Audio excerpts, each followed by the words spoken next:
Güzel bir gerek beni güzel çıkarsın ha.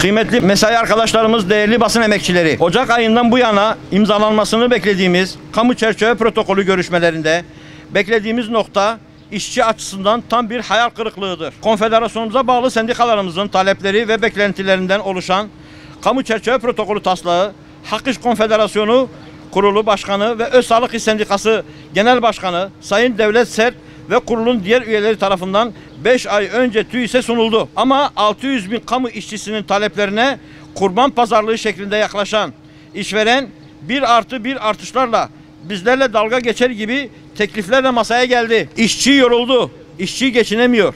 İşçinin omuzundaki vergi yükü ağırlaşıyor. İşçi büyüyen Türkiye'den payını alamıyor. İşçi düştüğü söylenen enflasyonun altında ezilmeye devam ediyor. İşçi sofrasına ekmek götüremiyor. İşçi sizden gelecek teklifi beklemekten değerlendiriyoruz. Sözünden yoruldu. Süreç normal seyrinde gidiyor. Bizi inciltiyor. Bugüne kadar işçiye zaten büyük imkanlar sağlandı. Sözü bizi kırıyor, değersiz hissettiriyor. Kiramızı ödeyemiyoruz. Kredi kartlarımızı ödeyemiyoruz. Çocuklarımızın gerekli ihtiyaçlarını karşılamıyoruz.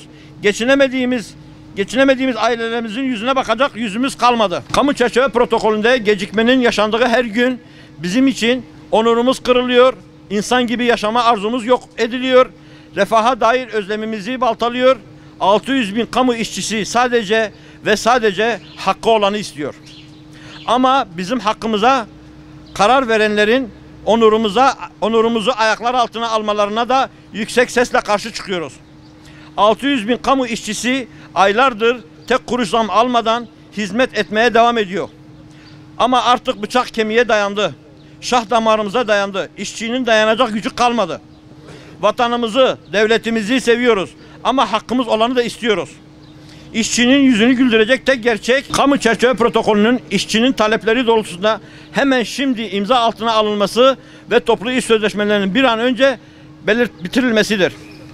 Hükümetin ve Sayın Cumhurbaşkanı'nın işçinin bu haklı talebini göreceğine inanıyoruz. Katılımlarınızdan dolayı burada olan herkese teşekkür ediyoruz.